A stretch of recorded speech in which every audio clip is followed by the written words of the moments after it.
infections such as very severely calcified lesions, typically a 360-degree calcification, a napkin ring calcifications, and then the calcifications showing reverberations in the IVUS, and device uncrossable lesions especially, where the IVUS and the OCD catheters also could not cross. That is relatively common. And the microcatheter does not cross. That's relatively rarer, but then that's also situation. Possible indications for rota would also include some moderately calcified lesions which have a greater than 180-degree calcifications. Generally, lesions with thrombus, extensive dissection, angulation, bypass graft lesions, these are typically high-risk lesions, so we would prefer to avoid it in those. Now for the selection of rota wires. Up front, let us say that most of us, we're using a floppy wire. But then there are characteristics and specific situations, and you would want to shift to an extra support wires. And what are those situations? For example, if it's a very severely calcified plaque and you're not being able to do it, then so as to increase the ablation efficacy, you might want to switch to an extra support. Also, if you have a very tortuous coronary artery and you might want to straighten it up, you could shift to an extra support. Also, if you want to increase the backup force in your system, you might use an extra support, right? But you can't judge the guide wire bias from the angiography. You're an early rotablation operator, you would always go with a floppy first. Again, when your burr is not crossing the lesion, it may work well to shift the contact point, and you could switch to an extra support, or vice versa. Now, first of all, which guide catheter for rotational atherectomy? Now, 6 French catheter can accommodate a less than 1.75 burr. So usually when we go in for rotablation, I take a 7 French guide catheter, which can allow you to upgrade your burr size till up to 2 millimeter. Again, some operators use side holes which they've made. That's difficult when you're doing rota because your burr might get stuck in the side holes. The choice of guide catheter curves, it varies as a preference, and if you're looking for extra backup, then take that kind of a guide. Coaxial positioning of the guide is very important when you're doing rotablation. For a successful rotablation, coaxial positioning is extremely important. The strong backup support can be the key to success in some cases. Now, what is the appropriate burr size? A lot of people feel that if I go too small, it won't work. If I go too big, it might get stuck. Well, in all of the studies that we've done, we've seen that when you use small burrs, that is less than 0.7 versus large burrs, the small burrs actually achieved a similar immediate lumen enlargement and late target vessel revascularization compared with the large burrs, but they showed fewer complications. So what do we recommend? We recommend that the burr artery ratio has to be 0.4 to 0.6, okay? So this was the STRATA study to determine rotablator and transluminal angioplasty strategy.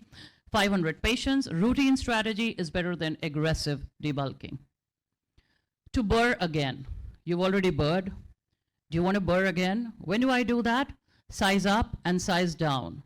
When you want to do size down, when you've tried with the first burr and you've been unsuccessful in crossing the lesion, so you should probably size down, take a smaller burr and try.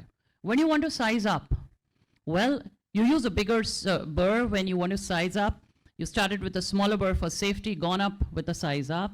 Also, you've checked with imaging after the first burr, and you've revealed with imaging there's insufficient ablation. Then you want to size up. Also, you finished rotablation with the first burr. You thought you were successful. You took it in a balloon, and the balloon didn't expand. You would have had dog boning. So again, you need to size up, right? And also during rotational atherectomy, no additional speed down was observed in spite of the forceful manipulation of the burr. You judged that the burr did not contact the calcification adequately. You would want to size up to increase the contact area.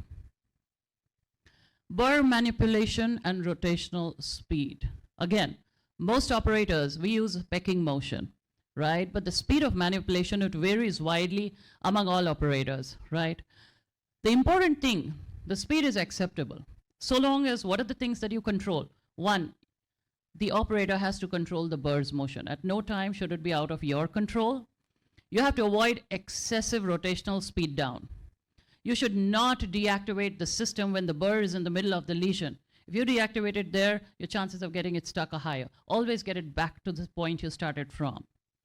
Individual runs, we generally like it to be less than 30 seconds. If you're going for longer runs, you'll have more debris, more slow flow. So limit the duration of your runs. Okay, speed is a gray area. So we normally say low speed, less than 140,000. You say high speed, greater than 190. But most operators use a speed in between this. I normally go in with 180,000 revolutions, but that's my personal preference. You can go it with a 150, you can go it with a 160 also. It all works, but you can go up with it. What is the benefit of a slow speed? There's something called as a slow rotor, and when you're doing a slow rotor, you're going to get an additional lumen gain. So what we normally do is go in with a high speed, break up the lesion. When the movement gets really smooth, we go in with a slow rotor at 120, and we increase the MSA that we get, and that really works. So that was an article by Mizutani about that, and we've tried it and it works. Now, how do you bring the burr to the platform? The key to success is to bring the burr into the platform with keeping the rotor wire stable. Now, what could happen? The rotor wire could advance too deep, or it could be pulled back. And this is what happens when you start rotor. Or it could make a rotor loop outside. The wire could make a loop outside, and that can result in severe complications if you haven't noticed it, because it's a very fine wire. Also, although the manufacturer recommends the use of the Dynaglide mode only when the operators remove the burr, but a lot of operators use the Dynaglide mode when you bring the burr to the platform also. Now, both ways have some disadvantage and some advantage. How do we avoid those possible complications? Now, look at this. Using the Dynaglide mode, what happens? The extent of resistance when you advance the burr is much less. With no Dynaglide mode, the resistance is more. When you use Dynaglide, the rotor wire tends to advance more distally when operators advance the burr. Again, with the Dynaglide mode, it tends to be pulled back when the operator advances the burr. Possibility of making a loop outside the catheter when you use Dynaglide is much less. The combination between an operator and assistant is not so important when you're using the Dynaglide mode. And the jumping phenomena when the operator starts the burr at the platform is much less when you're using a Dynaglide mode. And damage to the inner lumen of the guide catheter is but possible when you're using a Dynaglide mode. Okay? So, and the exact opposite is if you're using no Dynaglide mode. Now, rotor cocktail. Everybody has their own specific rotor cocktail. And you can use a various combination of drugs. People use verapamil, people use NTG, people use heparin, and all mixed in the saline. What do I use? I use nicorandil, I use NTG, I use heparin mixed in saline. The incidence of slow flow was significantly lower in the nicorandil-based cocktail. Imaging devices. Now, imaging can provide you really useful information because you could decide what is the exact burr size of the rotor that you need over there, okay? And also, if pre-rotational imaging is critical for safe rotational atherectomy, use of guide extension catheters can also be considered to cross the lesion. Now, for imaging device uncrossable lesions, you need a small burr would be the choice. Risk of complications was greater in imaging device uncrossable lesions than in those in which you crossed and imaged. Comparison of imaging in rotational atherectomy between IVUS and OCT. Important strong point in IVUS is that since IVUS does not need to eliminate the red blood cells, the operators can actually use IVUS very safely when dissection or hematoma occurred following a rotational atherectomy. The weak point is that it doesn't really provide us the thickness of the calcification. Now, what is the basic of rotablation? The basic is do not push the rotablator into the lesion. Use a pecking technique when the burr is moved forward and backward. Avoid crossing the entire lesion in your first initial passage. Go slow, come back. Pecking prevents the trenching into the arterial wall, and it allows the wire to reposition as the vessel compliance changes with the debulking. Timing of runs, keep it short. Avoid very rapid advancement. Avoid stopping or starting the burr in the lesion. Avoid stopping the burr distal to the lesion. Avoid adjusting revolutions per minute during the ablation. Avoid the burr to remain in one location while rotating at a very high speed. Avoid burring in the guide catheter itself. Finish with a polishing run when you have no RPMs drop and when you have little or no resistance. What is the end point? What's the end point of your rotor is when the burr crosses the lesion without any resistance and no additional speed down is observed. Now, in contemporary PCI, when we are using imaging, we can actually image and see the cracks in the napkin ring, and that can be used also as an endpoint. Complications. Why people are scared of rota is because there can be complications, but the more you use it, less is the complication, the more comfortable you get with it. The first thing that most of the time we see is some slow flow. The incidence has been reported to be as much as 5 to 20%. Now the lesion length and the burr to artery ratio, that is usually the determinant of slow flow. So if it's a longer lesion, you've taken a much higher burr to artery size ratio than you should, you'll have more slow flow. What do you do for the prevention of slow flow? You size your burr appropriately. You keep it in the 0.4 to 0.6. You have short ablation runs and you do a very gentle manipulation, avoid excessive speed down, and flush saline for the prevention of slow flow during rotational. Let me show you a case, and this was a case which we were doing in a workshop, and the patient crashed. 51 years, diabetic, hypertensive, for the last 5 years, angioplasty to the RCA 4 years ago. He had a recurrence of symptoms, ejection fraction 30%. Angiography revealed a circumflex osteoproximal 90% long segment disease. LAD had a calcified 80%. The RCA had a CTO of the ISR. With all of this, he was advised for a bypass surgery. He categorically refused. So fine. This was the RCA, CTO, the ISR. And this was the LAD and the circumflex. You can see the long osteoproximal disease in the circumflex. That was the main problem. LAD was calcified but could be dealt easy enough. The problem is the bad circumflex disease. So what do? We first took the rota into the LAD. That was easy enough. Rota ablated repeatedly, and we got a good MSA, lesion dilated, and then we went ahead, implanted a stent, did a post-dilatation, and the LAD was fine. This was a live workshop which we were doing, and the LCX was attempted. And we actually downsized the burr. We had taken a 1.5 into the LAD. For the circumflex, I took a 1.25. And with that 1.25, we crossed the lesion. We went all the way down. And then immediately after that, rota, there's no flow in the circumflex. And there's haziness at the circumflex. At the LAD ostium, you can see the haziness. What happens? This is followed by no flow. Circumflex, LAD, cardiac arrest. On the table, CPR revived. We daughtered the LAD, low pressure dilatation. The flow was revived. Also in the circumflex, liberal use of sodium nitroprusside, Nicoran, NTG, shifted out with tirofibin on board, a TPI and a ventilator. Shifted him out. Next day, we revived him and we brought him back the next day. First of all, let's look at the reason for this phenomena. Why did this patient crash? Slow flow results from microvascular embolization of atherosclerotic debris, thrombi, platelet activation, vasoactive mediators associated with a periprocedural MI. Now, it's hypothesized that these are created by the rotating burr across the lesion, also contribute to slow flow neuroflow. The transient microcavitation phenomena directly correlates with the speed, burr size, duration. Incidence is 2.5 to 5 in reports. Technical factors, larger burrs, longer runs, sudden deceleration. Now we had a small burr, we downsized it, we taken small runs, sudden decelerations avoided, still we went into it. But this is how it occurs. So op-nipple technique, continuous flush, antithrombotic therapy are preventive strategies. Now what happened was, as soon as this burr was removed, there was embolization in the LAD from the shoulder of the burr, which caused slow flow in both the vessels, leading to the catastrophe. Managed it, distal bed perfusion, vasodilators, tirofibin given through a microcatheter, which was the cornerstone of the treatment. Next day, we took this patient for an angioplasty to the circumflex and the RCA CTO. It was uneventful. Patient was extubated the same day. Stent was delivered and deployed smoothly post-rota ablation. And this was the final result in the patient. The RCA CTO was also dealt with in the same sitting. So, in our case, LAD was the side branch. It was the ostial circumflex with short left main. Now, the secondary protective wire cannot be used with the rota ablation system when you're doing this left main bifurcation situation. So careful attention has to be given. To prevent the occlusion, the burr can be platformed, either distal to the takeoff of the side branch. In our case, LAD was the side branch, but we had no place because it was an ostial lesion. So this is companion or side branch embolization, which can occur when you're doing rota. So prevention, do not make a large amount of debris in one session, maintain sufficient blood pressure, immediate treatment, most important.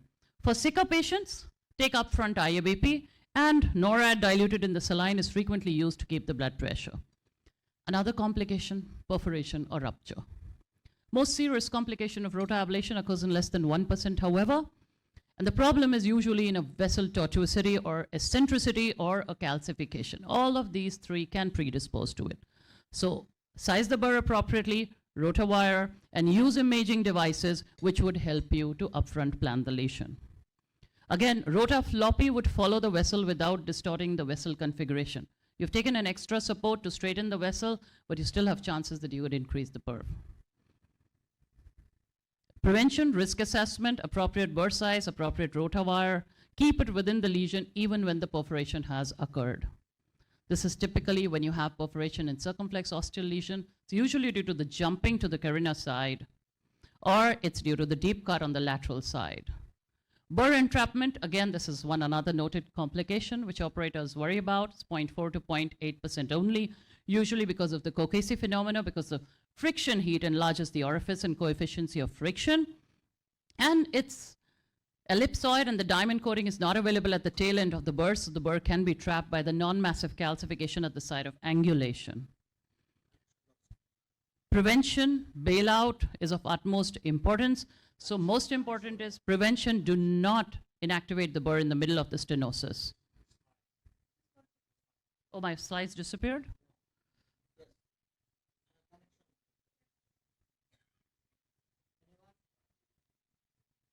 So there's a connection issue.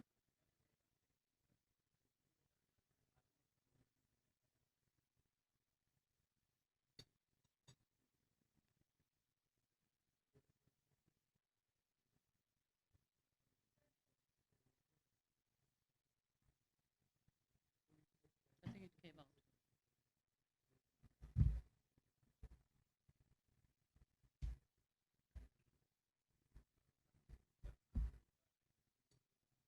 Yes. Now, to prevent the burr entrapment, operators need to be careful about the rotational speed reduction, the sound of the ablation, and the resistance during the burr manipulation. Also, additional guide catheter. You can use a double guide catheter to try to get it out. Dilate the proximal part of the entrapped burr using a balloon. This is the step-by-step algorithm for management of the entrapped rotablation burr. Use either a second guiding or cutoff sheath and remove the outer cover of the rotablator. Recross with the second wire. Be able to pass the burr, good. Cross with the balloon. If you're not able to pass it, intubate deeply, pull it out. Transaction of the rotawire. That is also an important thing. You know, the wire has two parts. One part is the radiolucent part and one part is the radio-opaque part. When you transact the radio-opaque, if you get the burr too close to the radio-opaque part, it can transact. And when it transacts, there's metallic fatigue and it transacts. And the radio-opaque part, it's easy to see.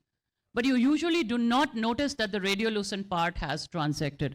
And that is when you get into a major trouble because you've not seen that and you start burring.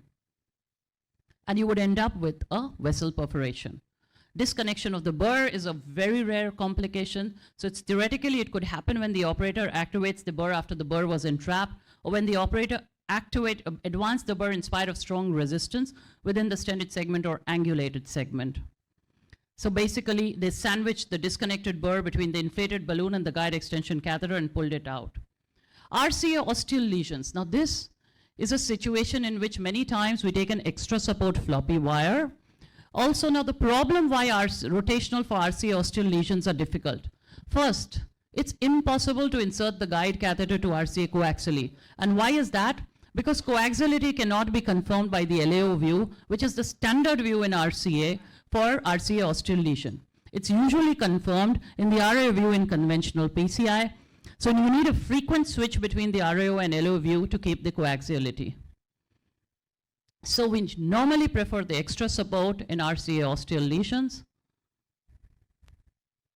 This is the image in which you can see why coaxiality is so difficult, because you need to switch between the two views. This is the algorithm in exactly how you can continue this procedure. Stent ablation, that is another thing with which you can tackle with rotablation. This is for restenotic lesions which are caused by underexpanded stents. And the tips of stent ablation is to select the appropriate burr size, to ablate only the stent struts first, and then ablate the calcification behind the stent struts using the second burr. You would usually need to size up in that case. Specific lesions, again, diffuse long lesions. And it's difficult in diffuse long lesions many times when you're rotablating. One is the length of the lesion. The second is sometimes there is an angle in the middle of the diffuse long lesion. So there's been a technique which is reported, which we've tried, and that is the halfway rotational atherectomy. So you could go halfway till up to the bend, and then you could go ahead with a cutting balloon. So that also works, halfway rotational atherectomy. It creates the way for you. Long lesions, you also need to take care of the ischemia because the risk of slow flow is greater in diffuse long lesions. You would also, if you noted ischemia during the procedure, you would want to size down or take a short break to allow the flow to reestablish. Now, the maximum working range of the burr is approximately 70 millimeter. And you normally set it 1 to 2 centimeters from the end, so actual working platform is only about 50 millimeter. So if you need to go longer than that, you would need to move the platform during the procedure after you've ablated the proximal portions. Now let me finish it with a case. This is a 70-year-old diabetic hypertensive acute inferior wall MI. Angiogram showed an LAD D1 bifurcation, 80% lesion, circumflex 90, RC 80% calcific. Planned for an angioplasty with either a rota or an IVIL to the RC and interval PDCA to circumflex, LAD and D1. Now the LAD D1 was a calcific lesion. The balloon could not be inflated in this lesion. So we took in a rota, went ahead and did a fast rota followed by a slow rota, created an MSA, subsequently used a cutting balloon, D1 ballooning, and then this was followed by stenting of the LAD. Post-LAD stenting, post-dilatation was done. Then we did a kissing balloon with the diagonal, then a culotte, followed by a pot, a kissing balloon, and then a final pod.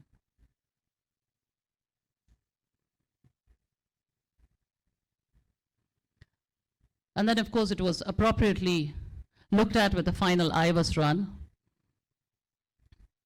And this was the final result. So with rotational atherectomy, combined with IVUS, you can get great result. The old adage in medicine is that an ounce of prevention is actually worth a pound of cure. And this holds especially true for intervention cardiologists using rotational atherectomy.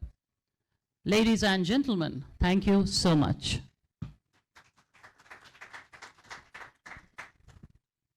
Thank you, Dr. Thank you, Dr. Sarita Rao. Is it all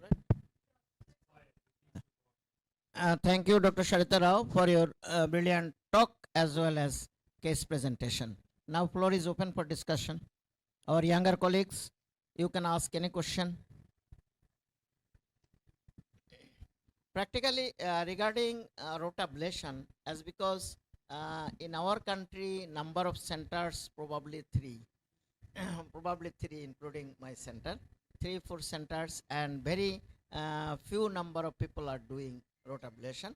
So our experience is less. Even then, those who are upcoming cardiologists, they should know as because they will start. And those who are doing, that's all right. But those who are not doing, very soon they will start. They are in the pipeline in Chittagong. There may be a machine very soon. Then they will do. And besides that, in Dhaka, in different centers, machine is coming.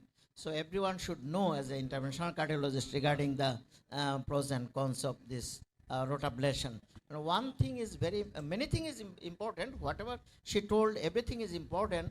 Out of which one important thing is coaxial. In intervention, coaxial is important. But keeping outside the guide, outside the ostium of the left main, outside the ostium of the RCA, we can do many procedures, though it is not ethical, should not be done. But to do a rota, it must be coaxial. Otherwise, you will your bar will not enter into the vessel. Very true.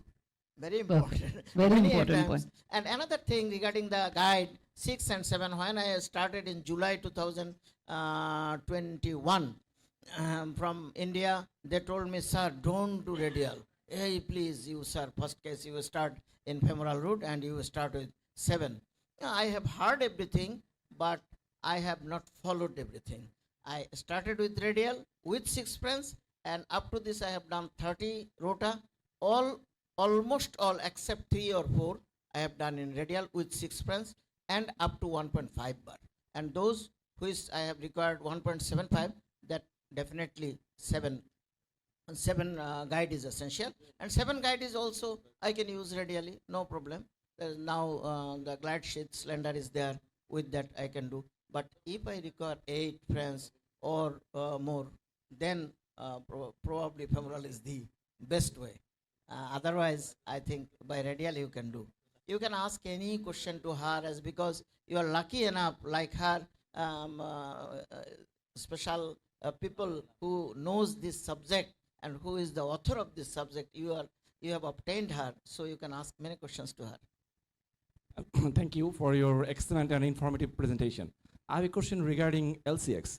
When there is a big long lesion in LCX, why you would choose rota first? Why not IVL followed by the DCB or another options? Why you first choice rota for the long lesion in the LCX? This is my question.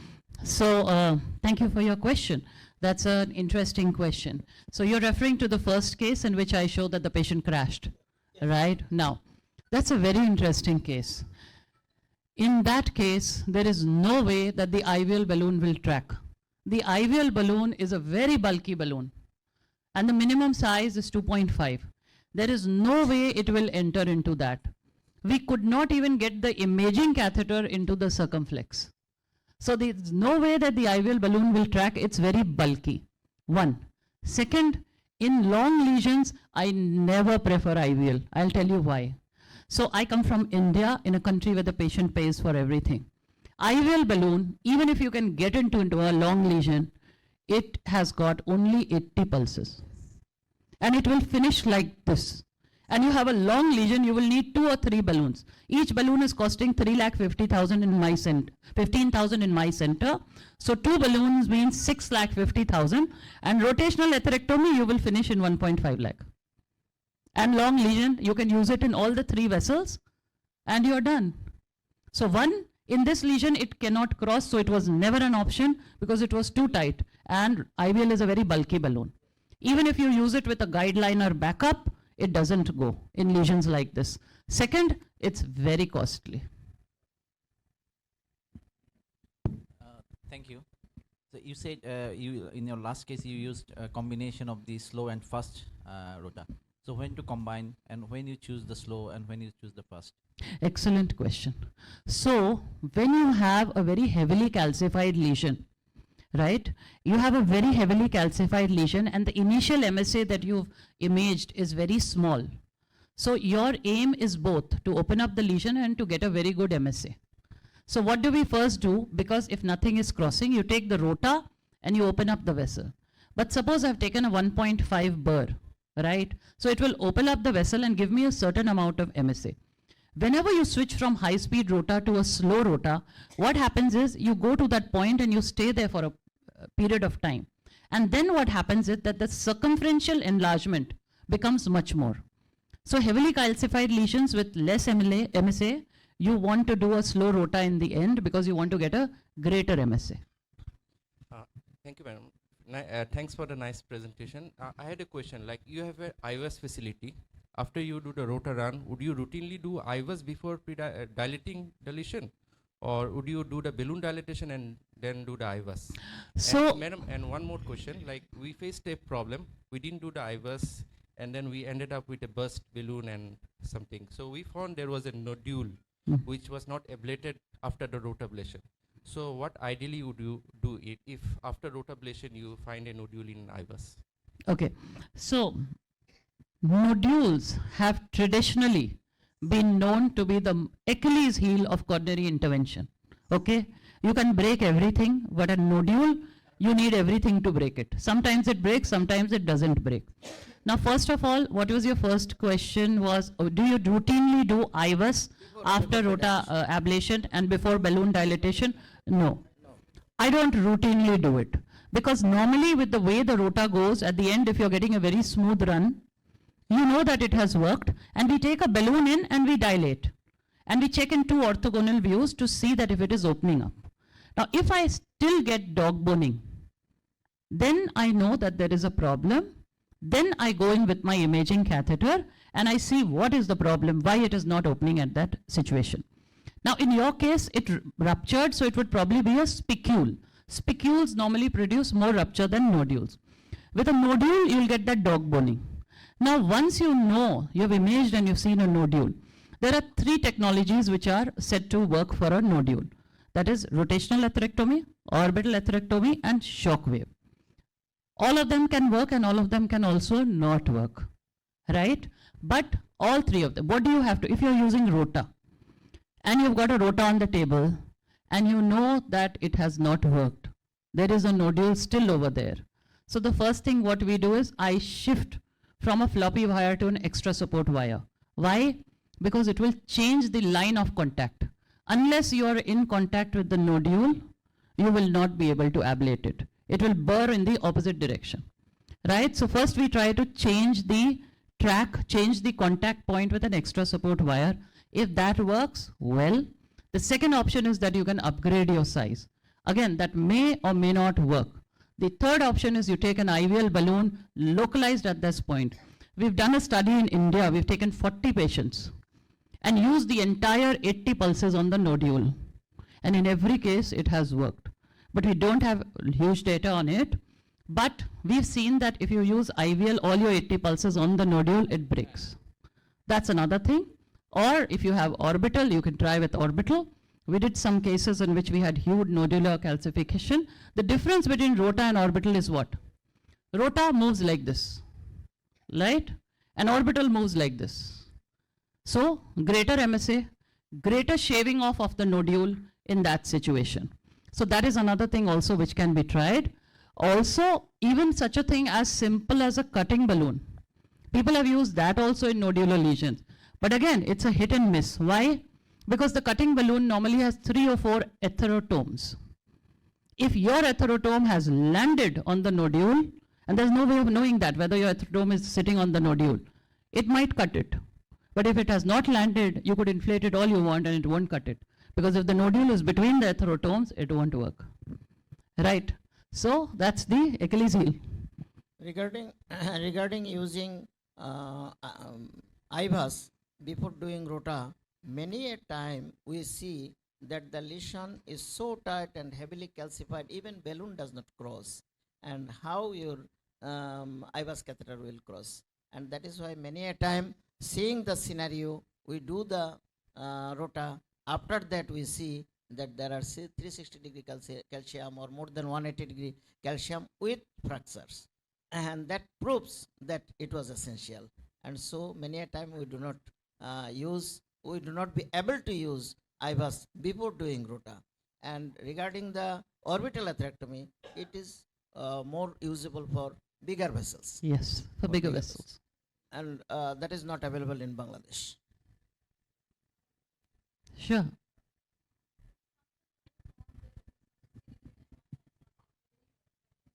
I didn't get you. Oh. Okay. Sometimes STMI patients present with some heavily calcified lesion. Do you use rota, or if you use rota, do you follow any technique or tips regarding that? So that's an interesting question. Now, whenever you have an ST elevation MI, you have a lot of thrombus.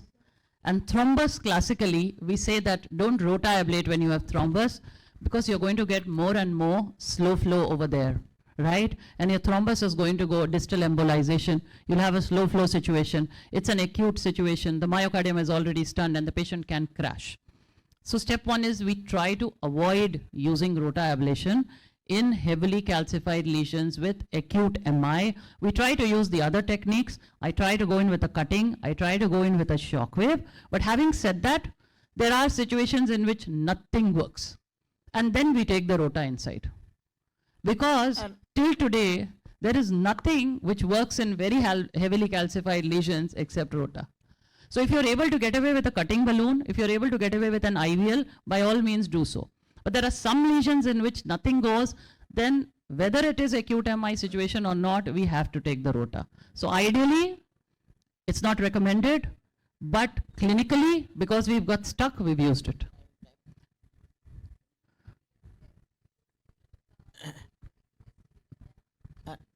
Regarding It increases the slow flow. regarding STEMI with heavily calcified lesion, what is our goal?